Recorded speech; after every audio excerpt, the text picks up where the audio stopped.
Assalamualaikum warahmatullahi wabarakatuh. Rahayu Rahayu Sagung Dumadi. Karomah Syekh Bagelung Sakti. Syekh Bagelung Sakti adalah seorang ulama murid Sunan Gunung Jati yang berpenampilan sangat khas, yaitu dengan menggelung rambut panjangnya. Konon rambutnya sendiri panjangnya hingga menyentuh tanah karena tidak bisa dipotong dengan apapun dan oleh siapapun, sehingga beliau lebih sering mengikat rambutnya atau digelung. Kemudian dikenal sebagai Syekh Magelung Sakti, Syekh dengan rambut yang tergelung. Berdasarkan Babad Cirebon, Syekh Magelung Sakti berasal dari negeri Syam atau Syria dengan panggilan Syarif Syam. Saat kanak-kanak, Syarif Syam tergolong bocah yang jenius. Tak salah jika pada usia 7 tahun di kalangan guru dan para pendidiknya dia telah menyandang panggilan sebagai sufi cilik. Agaknya inilah yang menyebabkan kenapa dikala itu dia menjadi anak yang diperebutkan di kalangan guru besar di seluruh negara bagian Timur Tengah. Bahkan di usia 11 tahun, beliau telah mampu menempatkan posisinya sebagai pengajar termuda di berbagai tempat ternama, misalnya Madinah, Mekah, Istana Raja Mesir, Masjidil Aqsa, Palestina, dan berbagai tempat ternama lainnya. Walaupun begitu, dia juga banyak dihujat oleh ulama karena kian hari rambutnya kian memanjang tak terurus, sehingga dalam pandangan mereka Syarif Syam terkesan bukan sebagai seorang pelajar sekaligus pengajar religius yang selalu mengedepankan tata krama. Pelecehan dan hinaan yang kerap diterimanya membuat Syarif Syam mengasingkan diri selama beberapa tahun di salah satu gua di daerah Haram Mekah. Hal itu dikarenakan rambut Syarif Syam semakin panjang, namun dia bukannya tak mau mencukur rambutnya yang lambat laun jatuh menjuntai ke tanah, tapi apa daya. Walau telah ratusan kali berikhtiar ke belahan dunia lain, tetapi dia belum pernah mendapatkan seseorang yang mampu memotong rambutnya itu. Konon sejak dilahirkan ke alam dunia, rambut Syarif Syam memang sudah tidak bisa dipotong oleh sejenis benda tajam apapun. Sehingga pada usia 30 tahun, Syarif Syam diambil oleh Istana Mesir untuk menjadi panglima perang dalam mengalahkan pasukan Romawi dan Tartar. Dari sinilah namanya mulai masyhur di kalangan masyarakat luas sebagai panglima perang sakti di antara para prajurit perang yang ada sebelumnya. Betapa tidak jika kala itu kepiawaian seorang panglima perang bisa terlihat pada saat mengatur strategi perang serta keandalannya memainkan pedang, tombak, serta ketepatan dalam memanah. Berbeda dengan Syarif Syam yang akhirnya dikenal dengan sebutan Panglima Muhammad Syam Magelung Sakti. Jika dia mengibaskan rambutnya yang panjang dan keras mirip kawat baja ke arah musuh-musuhnya. Akibatnya sudah dapat diduga para musuh tak ada yang berani mendekat dan lari pontang-panting karenanya. Sampai di usia 32 tahun, selama 12 tahun kemasyhurannya sebagai seorang panglima perang berambut sakti itu benar-benar tak tertandingi.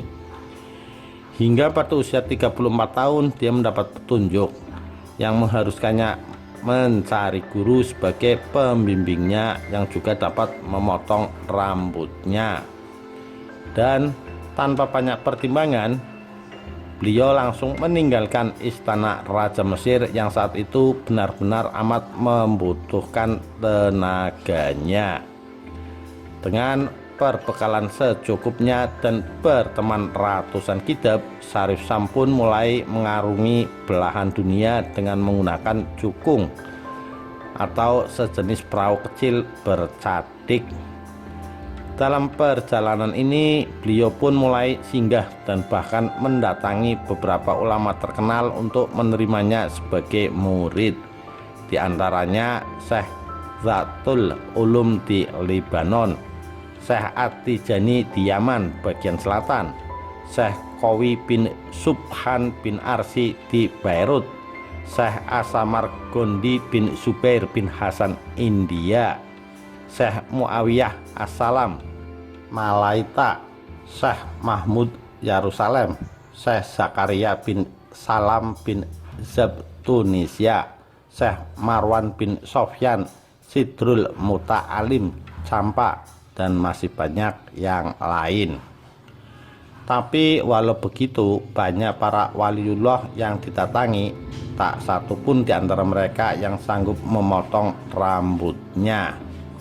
Kemudian Syarif Syam ini terus berkelana pergi dari satu tempat ke tempat lain untuk mencari siapa yang sanggup untuk memotong rambut panjangnya itu. Jika dia berhasil menemukannya, orang tersebut akan diangkat sebagai gurunya. Hingga suatu hari dia bertemu dengan seorang pertapa sakti, Resi Purba Sang Hyang Dursasana Prabu Kala Sengkala di perbatasan Selat Malaka. Dari sang resi inilah Syarif Syam mendapat kabar jika rambutnya dapat dipotong oleh salah seorang wali di tanah Jawa. Mendengar itu, Syarif Syam sangat senang dan seketika minta diri untuk langsung melanjutkan perjalanannya menuju ke tanah Jawa.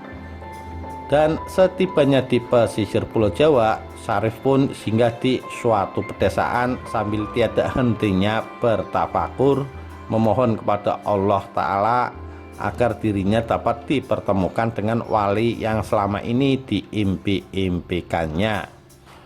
Dan tepat pada malam Jumat Kliwon, di tengah keheningan malam, Syarif Syam mendapat petunjuk jika wali yang ditemuinya berada di Cirebon, yaitu Sunan Gunung Jati. Hingga akhirnya Syarif Syam tiba di Cirebon. Dan benar saja, ketika di Cirebon inilah Syarif bertemu dengan orang tua yang dengan mudahnya memotong rambut beliau.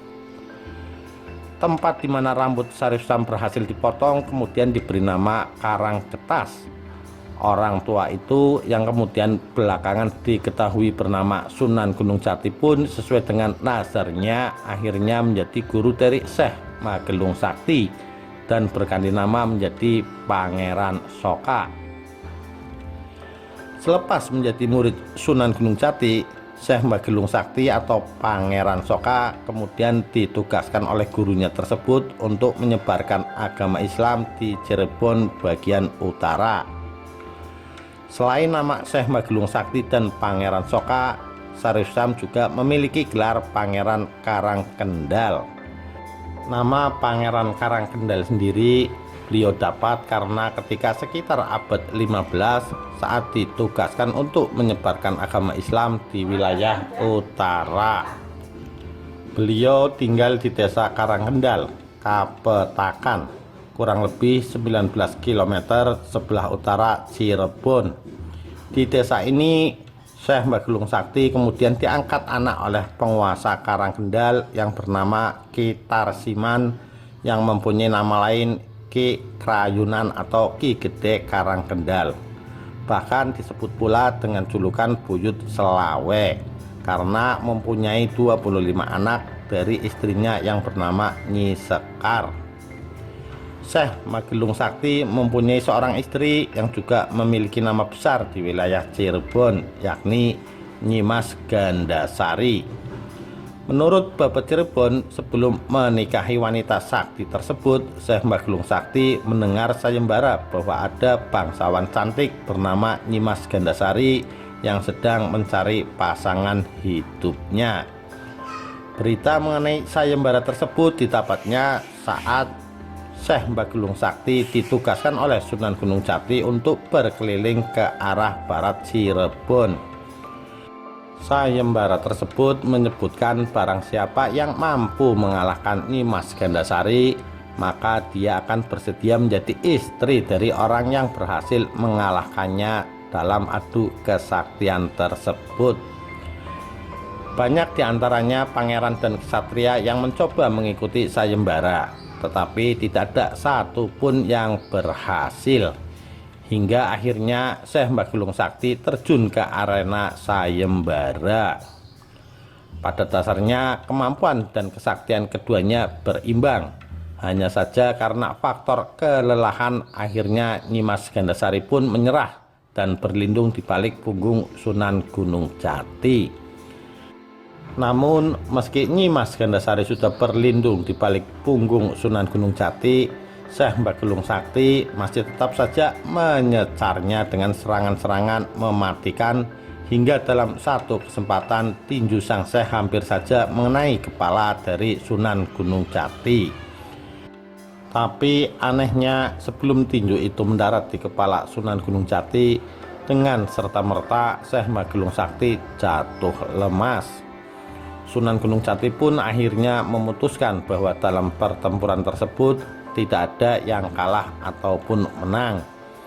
Meskipun begitu, Sunan Gunung Jati tetap menikahkan keduanya dan mereka pun akhirnya resmi menjadi suami istri. Setelah keduanya dinikahkan oleh Sunan Gunung Jati, Syekh Bagulung Sakti menyebarkan Islam di tanah Jawa sampai akhir hayatnya. Beliau dimakamkan di Kampung Karang, Desa Karangkendal, Cirebon.